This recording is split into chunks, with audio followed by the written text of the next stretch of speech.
In a world of 350 billion movie podcasts, two chumps have decided that now is the time for cult movies to engage in combat. Disagreements will be had, blood may be spilled, and voiceover artists most definitely will not be paid. This is Cult Film Face-Off.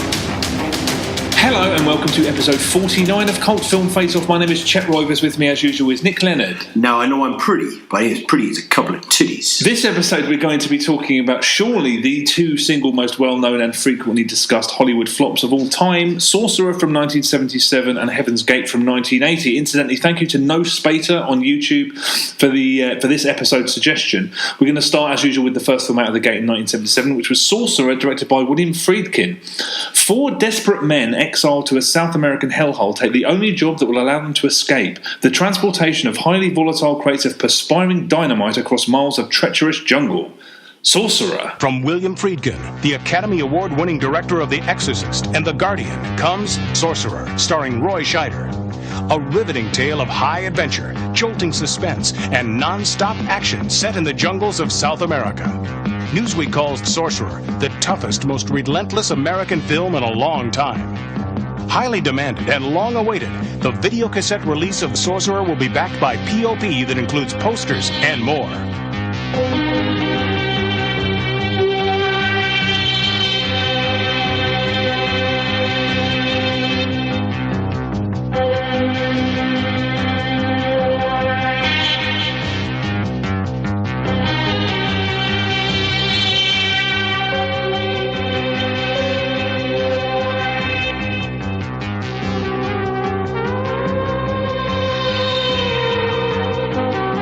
William Friedkin's Sorcerer, for the first time ever on videocassette, October 4th. Okay, Sorcerer from 1977, long unavailable. Had you seen this before? I hadn't seen it before. No? Okay, I saw it on import DVD about 8 years ago. When it first came out on DVD, because I've read both of these films I've read about so much over my life for years and years. So, I'd seen it before. But what did you think? This is your first time? First time to the Sorcerer. A real lack of magic, you know? Oh, you didn't? I mean, No. I just... The title, the Sorcerer. Right. There wasn't enough conjuring for my liking. It's one of these things. Both of these films are spoken about widely. I've read about both of them, loads of them. But I was especially looking forward to watching The Sorcerer, just for the strength of how good the cast was. And Roy Scheider leading proceedings. But this is a fascinating film, ambitious and grand. I can't state those lightly enough. And also a film that was completely fraught with everything that could have gone wrong. Reading about it, the making of it, everything that could have gone wrong went wrong. And those films are just fucking so interesting. Films that have that path of, it's impressive they even fucking got made. Like Apocalypse Now, Jaws. Big time. I really enjoyed this film. It opens with this this prologue sequence, which is shot across 4 different countries to introduce us to the 4 main protagonists. I was just like, you're in the hands of a director who knows what he's fucking doing. I love those openings. You start off in Mexico, then you're off to Jerusalem, Paris, and then New Jersey, where you meet Jackie, Roy Scheider's character. Completely different backgrounds, but all linked by the same hand of fate, that they have all been exiled and cast away from their own countries and end up in this remote Chilean village of Porvenir. I was just like, I'm in. What did you think of it? When I saw it on DVD, I was very, very disappointed. I think I kind of lost the thread early. There were things that irritated me about it. I remember I thought it was quite amateurish, that there were shots where William Friedkin you were supposed to think, so it's the kind of shot you see in the documentary. So there's at one point someone looks at the camera. And for some reason, I remember thinking, you can't do that in a fiction film. Basically, I think I was too tired when I watched this film, and I was just picking holes in it. But I remember thinking it was a colossal letdown, because it really is a legit cult film. I mean, so many people speak about it like it's this lost classic. Watching it now, I definitely don't think it's a classic, because I think it's a little bit too muddled. But I do think there's so much brilliance in it that, like, the fact that it's resurfaced it is completely understandable. And I did contact my local art house a few months ago when this got re-released. I said, are you going to be showing Sorcerer? And they said, no, we're not. So I'm gutted, because I would really have liked to have seen this at the cinema. Have you seen Wages of Fear, the film that it's based on? No. I think. Have you seen Wages of Fear? Yes, I have. I watched when I watched The Sorcerer years ago, I watched Wages of Fear, and that was the problem because I thought Wages of Fear was so ridiculously brilliant that it kind of paled into comparison. I really like the prologue, but it's completely unnecessary. No, completely. Yeah. No, but I mean, when I first started watching it and it started jumping around, I went, I'm not remembering everything that's, it's jumping around too much. But by the time those prologues ended, and then we end up in the Chilean village, you find out, I was just like, fuck, that was brilliant. I agree, and I understand that. But Wages of Fear starts with these four guys in that hellhole, and you're just like, you have. It kind of tries to answer questions like Roy Scheider's little prologue. Yeah, he's the cool-headed one in a crisis situation. You're like, is that going to somehow relate to something in the story? It doesn't really. It's all superfluous information, I think. I just think they're real scene setters.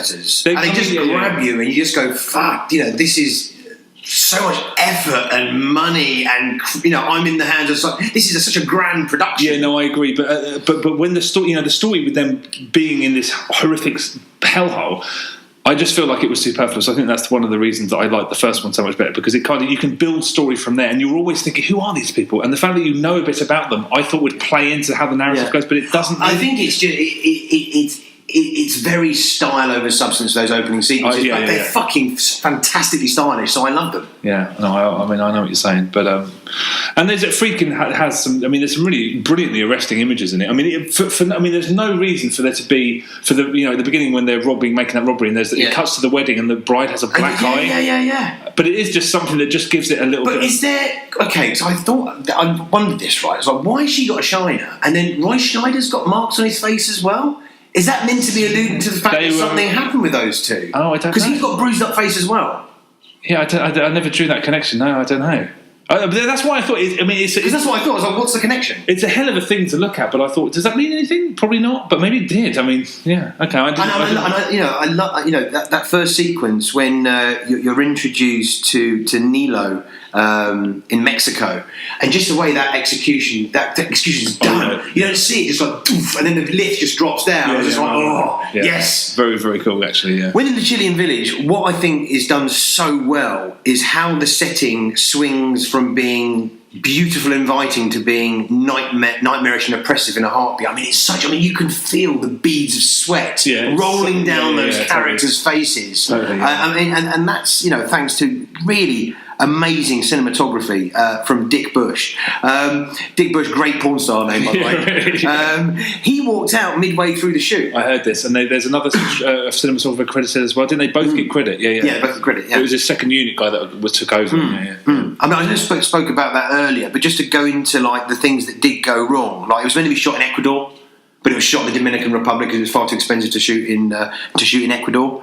Roy Schneider was not even the fourth choice for leading man. Yeah. I think all of the main players, apart from one, they were all like second or third or fourth choices. I mean, it should have been. He wanted Friedkin wanted Steve McQueen first, and then there was Jack Nicholson and Clint Eastwood were in the mix as well. But I mean, to be honest, I can't imagine anybody else playing that part apart from Roy Schneider. Yeah. I think Roy Schneider is fucking great in this film. Yeah, I don't disagree. But I think the funniest thing about this film is that it turns into this hallucinogenic freak out at the end. That's something that would have happened with a movie star at the centre. Wages of Fear pretends to be an ensemble, but there's a movie star at the centre. Who's at the centre? Who's the Yves Montand is it kind of starts out as it's going to be this, and it is an ensemble to a degree, but I think it's more pronounced that there's a movie star who you're following.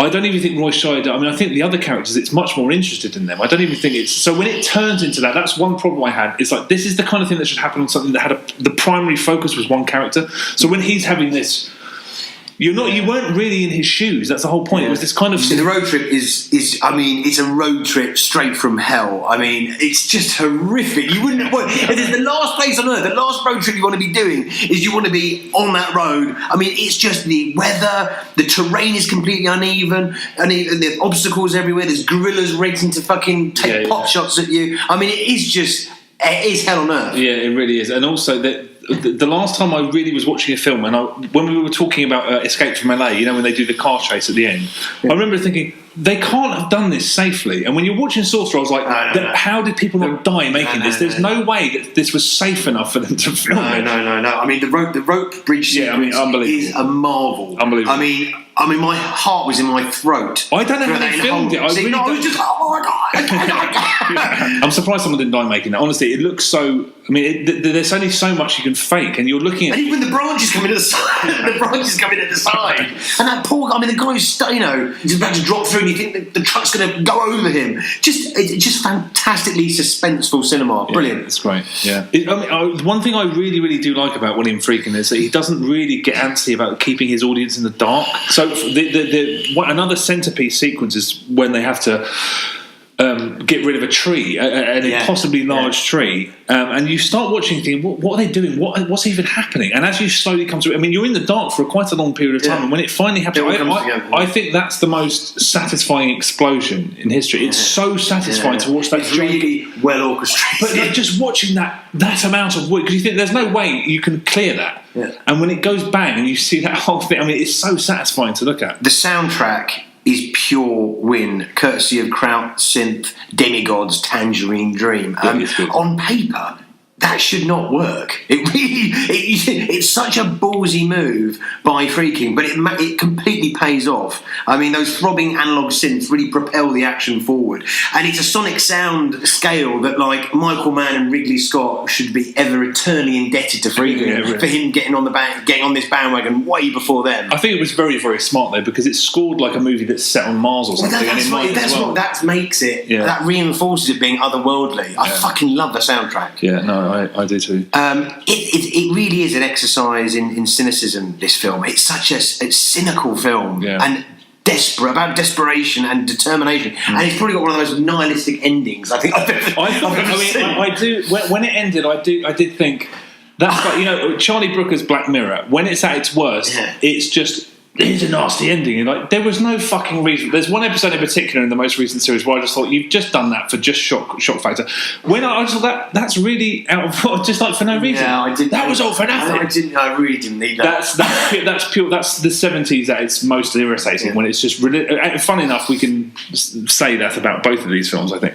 And also, there's an interesting point to be made about what. I mean, I assume we watched the same version, the film 4. Yeah, there was it's the same as it's the remastered. The print looks amazing. Yeah. First of all, the harsh ending. Apparently, if you look on Wikipedia for a breakdown of the film, apparently there's a gunshot at the end. Did you have a gunshot? I mean, was there a gunshot? From a spud gun. Oh, okay. It's so light. There is a sound. Oh, maybe I missed it then. There is a sound, but it's like. I mean, it could be someone getting slapped around the face. But it's not clearly a gun. Okay, that's what I thought. So when I saw that, and I also noticed throughout the film, I was like, the subtitles seem a bit off. So I googled Sorcerer subtitles, and it was like opening up a can of worms. There are so many versions of this film, depending on location, like territory, DVD versions, TV versions. There are so many different versions of this film that it's fucking untrue. It's like a minefield. Scenes are missing from some and not others. So... This is the definitive version. I mean, you could have seen... Did Friedkin supervise this version? This version, yeah. This is the final one. Yeah. But that's why it's got the slightly wonky subtitles, which don't really match up with what's being said on the screen, which I thought was weird. Do you know how this differs from the theatrical release that came out at the time? I think this is probably very close to that. But just reading about scenes that aren't in it, that are in like the German TV version and stuff. People have seen film the version of this one. So it's been completely butchered and all over the world. And there are so many versions of it. It's actually untrue. And going back to what I was saying about the fact that it kind of keeps you in the dark, there's some really subtle. I really loved the subtlety of some of it. I really loved when they showed the locals mourning their dead. Oh no! I mean, that's a powerful. That whole sequence was so powerful, and the charred remains are being carried. But it puts it immediately after the scene at the oil site, so you know that the Americans know their days are numbered because they're going to associate everything that goes on with that oil site with anybody who's American. So rather than have a traditional scene of them panicking, it just you see them sweating. It's like fuck, they have to get the fuck out of there. So I mean, there's just lovely little moments like that. I didn't really. So you like the ending when he just basically loses the plot when he's driving through those? It's like I thought stylistically it looked great. I mean, when he's really got this neon blue purple background, and he's just losing his shit. And Schneider has just got this amazing face. Like, I was really captivated by his face. It's just a face of like internal torment. Yeah, I know what you mean. So it's I really dug it. Yeah, I mean, I thought it was cool, but I thought it had the impact of like a music video or something, because because it's not really about his journey. It suddenly goes, oh, it's about this guy. He was almost a peripheral player for most of the film. Well, I think he's definitely he is the central protagonist, because also he's the guy in terms of you see why all those other people have been exiled from their countries. All of their regions are fucking pretty legit. Yeah, right. All of them, apart from Shides, who just basically was the getaway driver. And he didn't crash that. It wasn't even his fault that he crashed that car. That was because the other guys fucking bickering and being aggressive towards one another. Yeah. So you're definitely, he's the one hacking the trees out of the way. He's the character the audience are meant to identify with. This is why I think it's quite an interesting film, because he's clearly caught between trying to do an art house take on what was a very commercial film and trying to be in many ways more commercial, because it is a sort of traditional, it's actually almost a silent film for a lot of it, but it's a sort of an action film. But it's a muddle of kind of of styles and feelings, and kind of being really subtle, being really overt. It's schizophrenic. Yeah. But tantalisingly so. I don't think it's the classic that some people have said it is, but it's a hell. There's so much brilliance in it you can't ignore. I agree. I really enjoyed it. It's not. I wouldn't say it's the lost masterpiece. I'm certainly not saying it's better than To Live and Die in LA. It is Friedkin's. He's been quoted as saying it's his favourite film. He's made. Yeah. Did you see his cameo? No. As the paramedic when the car crashed, the Roy Scheider fire dog bit. No. For a split second, I thought he was the vicar. The vicar in the church. It hangs on the vicar's face. And I thought it looks a little bit like. I'm not 100% sure on that, but actually, I'm 99% sure he was the paramedic. He might have been a priest as well. Who fucking knows? But yeah, considering I saw it in 2007. And I didn't really think much of it. So you enjoyed it way more? Way more, but I think I was in a grumpy mood and I was just picking holes in it for no reason. So yeah, I was very, very surprised. Not a masterpiece, but really fascinating. I would recommend it to people. Oh yeah, me too. Brilliant. On to the next. Okay, on to the next. Next up is from 1980, Michael Cimino's infamous Heaven's Gate. Sheriff James Averill attempts to protect a community of immigrant farmers from a wealthy cattle association while butting heads with a hired gun over the woman they both love. Heaven's Gate. It has been called the most controversial motion picture of its time. It is the most talked about and written about film of the decade. Now, from the director of The Deer Hunter, United Artists presents Michael Cimino's Heaven's Gate. The story of Jim Averill. He was born into the world of the rich and powerful, but his heart and dreams were with the people. Heaven's Gate. The story of a man's love for a woman, for a people, for a land, for a spirit that would never die. Chris Christopherson in Michael Cimino's Heaven's Gate. Heavens to Betsy, Heaven's Gate. Okay, well, had you seen this movie before we watched it for this podcast? No. Okay, neither had I. So I assume we both watched the version that's now deemed to be a masterpiece. The longest version available to humanity. I think it is the longest version available. It's not the longest version of the film. The original theatrical cut was 4.5 hours. Yeah, you're right. Yeah. So the longest the version that now everyone's decided is an absolute masterpiece is the one we've watched. What did you make of it? Lavish, epic period costume drama. Lavish, epic. Yeah. It starts off with a really long sequence of them graduating from Harvard. Yeah. Which felt like an eternity to get through. Yeah. I felt very uncomfortable seeing Chris Christopherson without a beard, and I felt very uncomfortable seeing John Hurt as Ginger. Is he naturally Ginger? He's not. Okay, I did watch it thinking, maybe he's naturally Ginger and he's been dying. Who knows? It's got an impressive cast. I mean, Christopher Walken, Jeff Bridges, Sam Waterston. Brilliant ensemble cast. $35 million. Shit. I mean, this film is so inflated, so baggy. Scenes just go on and on and on. And it's one grand sequence with 100 extras to another grand sequence with 100 extras. Also, you get that introductory sequence of them graduating from Harvard. And then it's like 20 years later, here's those two characters again who are completely different human beings. We're going to give you no context. What? Yeah, I know. Yeah. It's fucking mad. It's a completely insane film, yeah. I mean, I hadn't seen it before either. And twice in the opening 10 minutes, I did just think... Did you get what was going on? Yeah. John Hurt was... It seems to me there was loads of in-jokes and in-gags that everyone knew, and I'm just there going like... I wasn't really concerned about the fact that I didn't know what they were talking about. I did twice in the opening 10 minutes, I did look and just think, I bet that shot was a fucking son of a bitch to get. I bet, the amount of choreography just to get that one shot, and then it kept happening, I thought, why? I mean, it's like a long seduction, and they're like, look at this. Okay, now what? Look at this! Look at this shot we went to. There's one shot where there's a conversation. I think it pans across, and you see a whole town basically busting around and extras moving around. I'm just like, the amount of work that must have gone into it, but it's all for fucking nothing. It's completely superfluous, but it's fucking. I was impressed that the roving camera and the pans, and it goes back, and you just go, there's so much work going on here. Yeah. But for what ends? To what ends? Yeah. I mean, to be honest, I watched the final hour of this film just thinking. There was an aspect of that, but I was watching it just thinking, I can't believe this exists. I cannot believe a film was made on this ridiculous scale. At no point in human history could this ever exist apart from the fucking tail end of the 70s.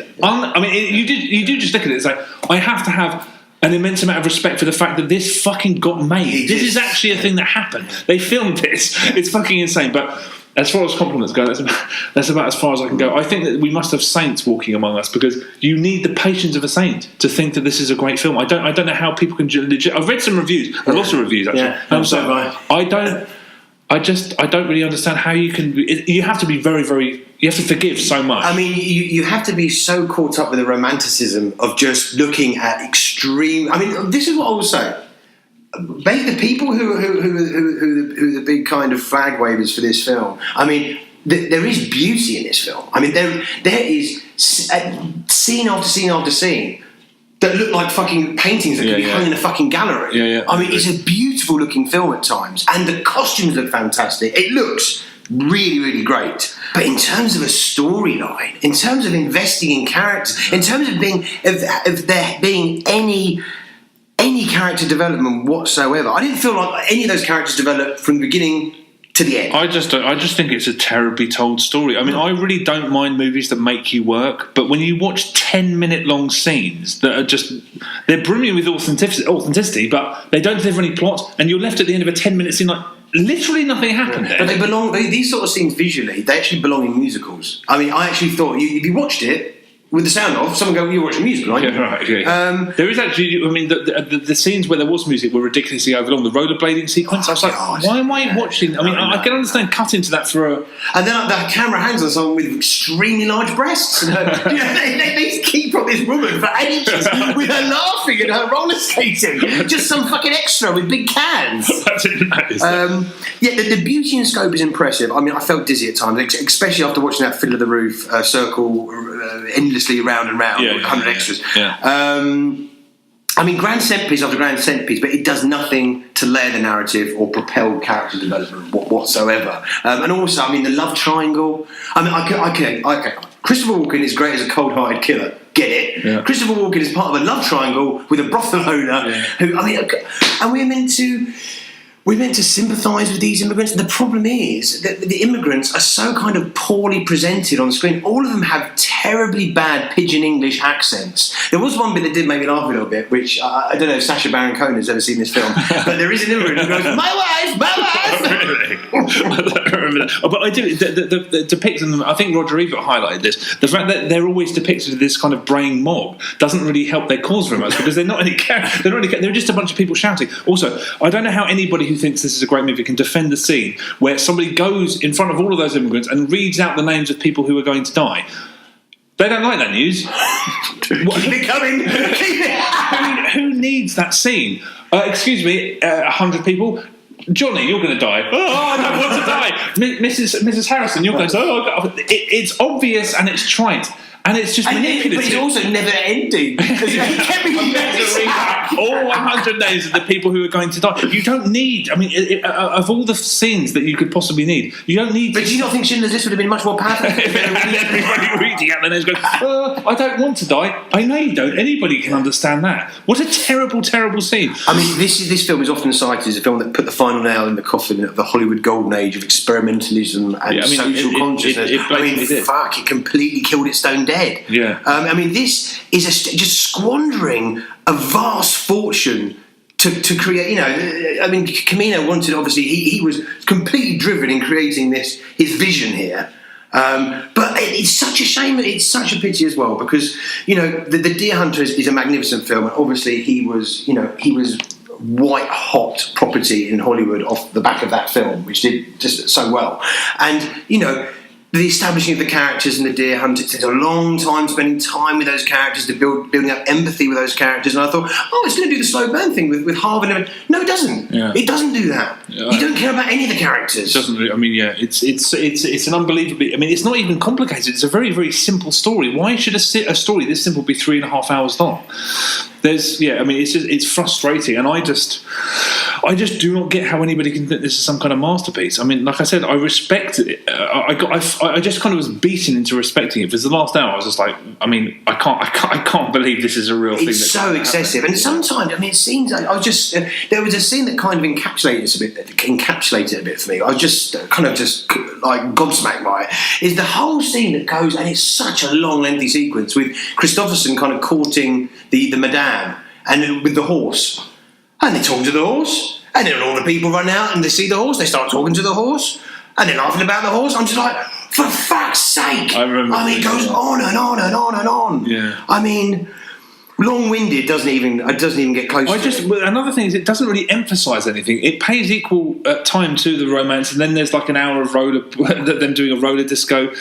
And then Christopher Walken and Isabelle Huppert are in love, that comes to. That's part of the story. After they've been in 2 scenes together, they didn't really have any. There's no building of that relationship. How are they in this fucking love triangle? She is absolutely fantastic. Cimino fought for her. They wanted a movie star to just stand around and look pretty, and the fact that she doesn't do that, she actually creates a character. And I've watched her in about 4 films in the last year. I'm convinced she's one of the best actors that there is. She's fucking great. I think she's the best actor in the film by a mile. And she does, she seems like somebody. The worry they had, they were like, how are these 2 guys going to fall in love with somebody unless it's somebody who looks like Jane Fonda? And I think she does an amazing job. But I like slow movies. That Turkish film director whose middle name is Bilge Ceylan, Nuri Bilge, I think it's something like that. He makes glacially paced films where not a lot happens in a traditional sense. I love those films, but I just was watching this thinking, it's amazing to look at, but what the fuck is it about? It's a badly told story. I don't know how anybody can come forward and say that this is a masterpiece, because I don't think it's just a poorly told story. And also, as a piece of revisionism, there's some really fucking John Wayne bullshit in it when he walks around the road, jumps like, with his 2 shooters. I'm like, wait, this is a fucking John Wayne film now. Yeah. There's a lot of macho bullshit bravado in it. I just don't know what the fuck it... Jeff Bridges is fucking scenery. He's basically in the background half the time, and he has a soft spot for this film. Cimino is fascinated with macho men and downbeat realism, and it kind of factors into all of his films. But there's just no character. I keep saying it, but there is just no character development. And for such a colossally long film, how can you not have character development? Because he's far too interested doing scenes with hundreds of extras. It's Sorcerer and Heaven's Gate. Both of these were colossal career killers for both directors, especially for Cimino. This film caused United Artists to collapse. I know. It ran a film studio into receivership. But you could swear watching the final hour. That's the other thing. The final hour, you're like, oh wow, okay, there's going to be a prolonged sequence of action, but it's all workmanlike. It's like he doesn't really care to do it. It's quite gritty. It's quite explicit and quite bloody. So literally, the shift in tone is just like, whoa. But it's not. People getting their legs crushed, people getting popped off. But I was just there going, where is everybody in relation to everybody else? It's just kind of close quarter gunplay, and it just went on and on and on and on. I didn't feel, when anyone got killed, I didn't feel a slight shred of emotion to anyone who was getting, No, I completely agree. I mean, he didn't seem like he was invested in that in the slightest. I have to admit, it has one of the most distracting soundtracks I think I've ever heard. Yeah, it doesn't fit. Every time, a bit of dialogue, there's a bit of the Spanish guitar comes into the background, which works. The soundtrack works so beautifully, so perfectly for Deer Hunter. It's a colossal. Yeah, this is like a cover version of the Deer Hunter soundtrack. Yeah. And also, like Sorcerer, it's just like, bang! That woman that this film was all about, she's dead. I'm like, oh, great. I mean, you make the whole thing seem like a fucking waste because it was the 70s and we don't do happy endings. Like, I was like, I mean, you can just see through it. I was like, there was absolutely no reason to just go, oh, by the way, she's dead, and he's got. He went. I mean, I think the girl that Chris Robinson was with at the end is the girl from the very beginning. It is. Yeah. It is. With really bad makeup to age them both. Did you read about the fact that John Hurt disappeared halfway through the film to go and make the Elephant Man? Yeah. I'll tell you what, that's an substantial lie. No, this is the phone. You're wrong, man. No, I love that story. That there was so much. There was so much pause and delays in filming. Is that he had the opportunity to piss off the films and go make an entire. But he starts off and you're like, okay, this love triangle is going to be between those two. And then he just completely disappears. And I mean, I thought the dynamic between those two as friends, one guy who was clearly in the establishment, and this guy was kind of ashamed of the fact that he was born into wealth. That's interesting. Yeah, exactly. Yeah, but they don't. He's going to fucking go. They don't spend any time developing that relationship. They don't develop any relationships. Have you heard about Soderbergh's cut? No. So Steven Soderbergh did a cut of this film. I think, it? Yeah, and it's called The Vandals Cut or something like that. Right. I should probably Google that before. Actually, I'll do it right now. I did read some really, some fascinating stories about Cimino and how he was called like the Ayatollah on set. I mean, he was so obsessive about this film. The sequence in the beginning in Harvard where they're all dancing around that humongous tree. Yeah. Apparently, that was a tree that's been cut down, deassembled and reassembled. What? So it's the tree that he wanted. And apparently as well, on the location where the last battle was filmed, an irrigation system was fitted to make sure it was kept all green. I heard that. So to show so there'd be a stark contrast with the lush greens and the blood red. Yeah, right. That's fucking batshit crazy. Yeah, it's mental. And he was given carte blanche to do all of it. Yeah, Steven Soderbergh's cut is called The Butcher's Cut, and I think it's about 90 odd minutes. Yeah, I mean, there's the only positives I can glean for this is the look of the film, and that is it. Isabelle Huppert was amazing, I thought. Really, truly. Yeah, I thought she was better than everyone. I mean, she was good. I mean, Christopher Sutherland wasn't bad. He wasn't bad. He did the stoic taciturn thing, but I think his character's supposed to be revealing a lot more than he did. So I don't necessarily think he was the right person. But it was amazing when you see Jeff Bridges is like 90% of the time just standing in the background, and yet he thinks that he thinks this is actually a good film, and he's very happy about it. I did read somewhere that it's William Dafoe's first credited film. I fuck knows because I see it. Oh, when he got it was in the cockfighting sequence, and he got fired or something. Mickey Rourke's in it. Mickey Rourke when he pops up to 5 seconds. Yeah, I mean, Sorcerer, the reappraisal makes sense. The reappraisal of this, absolutely, to me, does not make sense. I really just think, inarguably, it's a badly told story. No. I mean, yeah, this is every bit the colossal fucking. It makes complete. I mean, everybody talks about, and it's justified completely. And it's fucking is mad that this got $35 million was spunked on this. Yeah. Well, I mean, it's not mad because you can see it all on the screen. At least there's that. All of that money's up there on the screen. Well, most of that money's up there on the screen, but and also, I mean, this depicts the Johnson County War from 1890. Apparently, there's no historical truths within this with any of the characters. I know there's loads of like. So not only is he not telling a story, he's telling a fictitious story. There's nothing grand in historical reality. I mean, that's not new for Hollywood, but I mean, at the same time, you might expect. But anchor it onto a fucking story. If you're making it up, then you can make it really fucking interesting. I just don't know what to say about this film other than that it's Heaven's Gate. Yeah, I expected the biggest, most famous turkey in Hollywood history. And that's what he delivered. That's what he delivered. Yeah, and forever after. Cimino became Kryptonite Greenlight. Yeah. Greenlight Kryptonite. Yeah. Okay, well, yeah, Sorcerer is the clear winner. Thank you very much for listening. Check out our social media channels. All of our episodes are on YouTube. We've got a Twitter and a Facebook. You can check us out. And if you enjoy this show, please leave us a review on iTunes. It really helps our visibility. So, yeah, we'd really appreciate that. But we'll be back in a couple of weeks. Thank you very much for listening. Bless.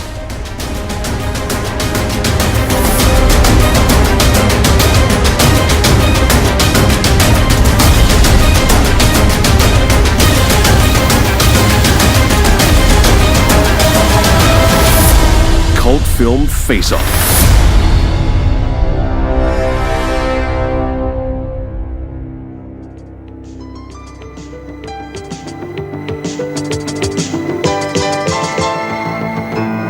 Good evening. Welcome back to the Film Club. Tonight we're going to have the temerity to show you, in its rarely seen complete form, one of the most expensive failures in the history of post-war Hollywood. But wait, don't turn your set off, because Michael Cimino's Heaven's Gate is eminently worth seeing. A flawed masterpiece which may have sunk a studio and been generally reviled, especially by those who have not seen it complete, but which shows Cimino to be a quite exceptional director. It's an extraordinary thing that Stephen Back's final cut about the making of the film, which is now out in paperback, has probably been read by more people than actually saw the film. Back was, at the time of Heaven's Gate, Senior Vice President and Head of Worldwide Productions for United Artists, and his book is considered the definitive lowdown on how a film budgeted at $7.5 million ended up costing $36 million and being held up the length and breadth of America as a generic term for disaster, for mismanagement, miscalculation, and ego run rampant. It's well worth reading, but it still doesn't explain just why Heaven's Gate, despite all those terrible reviews and empty cinemas, came to be praised and admired by so many European critics. It's an epic Western that attempts to say as much about America and Americans as any other film made during this decade. Many of us in Britain find the major set pieces, like the opening Harvard University graduation scene, have the choreographic brilliance and carefully orchestrated panache that not only make for visual splendor, but also give meaning to the story. And what is the story? A well-to-do Easterner, played by Chris Christopherson, sees himself performing a useful service in protecting the poor and exploited immigrants from Eastern Europe who've made their home in America. Becoming a marshal of Johnson County in Wyoming, he learns that a cattle baron, played by Sam Waterston, is preparing to wage war on the thieves and anarchists among the immigrants. It's a war the marshal has to fight on the immigrants' side. Philip French, the British critic, wrote a book about Westerns in which he divided them into Democratic and Republican films. And this is undoubtedly a Democratic Western, though not without its internal tensions. Heaven's Gate seems to have a fundamental faith in America while asking us to inspect its history more closely, to understand the terrible things that were done in the name of early capitalism. Like Cimino's earlier and very successful film, The Deer Hunter, it's both a paean to patriotism and a strong criticism. And the interrelation of these two viewpoints is what makes the film so fascinating. People have compared Cimino's films with those of von Stroheim, the European director who went to Hollywood and whose own grandiose follies, coupled with Hollywood's duplicity, eventually destroyed him. But happily, Cimino was not destroyed by the costly failure of Heaven's Gate at the American box office, though he's hardly a beloved figure in Hollywood now, and still blamed for causing so great a financial disaster. Heaven's Gate was undoubtedly a hideously undisciplined luxury in its making, which was the fault as much of United Artists as of Michael Cimino. But now the dust has settled, it's possible to see it in a different light, as a vast, uneven, but really rather glorious epic, which told Americans what a lot of them didn't want to know about their own history. The story is at least based on historical truth. The Johnson County Wars did happen, and many immigrants were slaughtered by the rich cattlemen of the area. And the film, warts and all, is an astonishing experience. It also has, I should warn you, some very violent scenes and strong language. We will, by the way, be having a short interval halfway through. Make yourself some strong coffee.